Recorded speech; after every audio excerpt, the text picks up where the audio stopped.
নমস্কাৰ ৰাইজ, মোৰ অন্য এটা মিনি ব্লগলৈ আপোনালোকক স্বাগতম জনাইছোঁ। যদি ভিডিঅ'টো শেষলৈকে চাই থাকিব। এতিয়া মই বনাব লৈছোঁ ঢেকীয়া ভাজি। ভাজি বনাম বুলি কৈ আলু ভাজি দেখাই আছোঁ।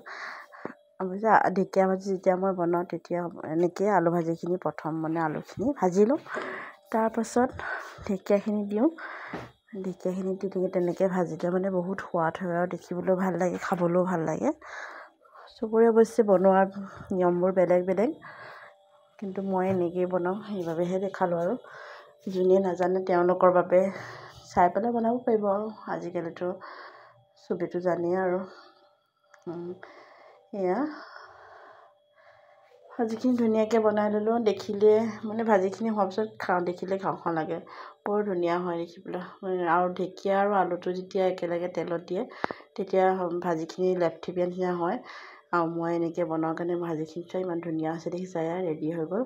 আৰু ইফালে বনাই আছোঁ মই দালিত মই শুকান জলকীয়া আৰু পাঁচফোৰণেৰে তেল মাৰোঁ, সেইবাবে জলকীয়াকেইটা ওপৰতে আছে। আৰু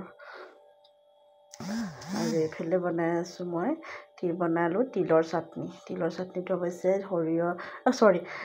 কেঁচা জলকীয়া আৰু নহৰু দি পেলাই তিলখিনি ভাজি লৈ পেলাই বনালোঁ।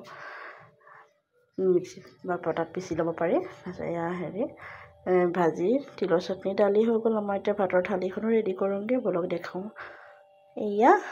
এইখিনি আছিল আমাৰ ৰাতিৰ মাংস তৰকাৰী, ব্ৰইলাৰ মাংস আৰু দালি ঢেকীয়া আলু ভাজি, তিলৰ চাটনি, নেমু টেঙা, জলকীয়া, ভাতৰ সৈতে আজি ভাত সাজ খাওঁগৈ। আৰু এতিয়ালৈ ভিডিঅ'টো ইমানতে সামৰিলোঁ। যদি ভাল পায় ছাবস্ক্ৰাইব কৰিব, লাইক কৰিব।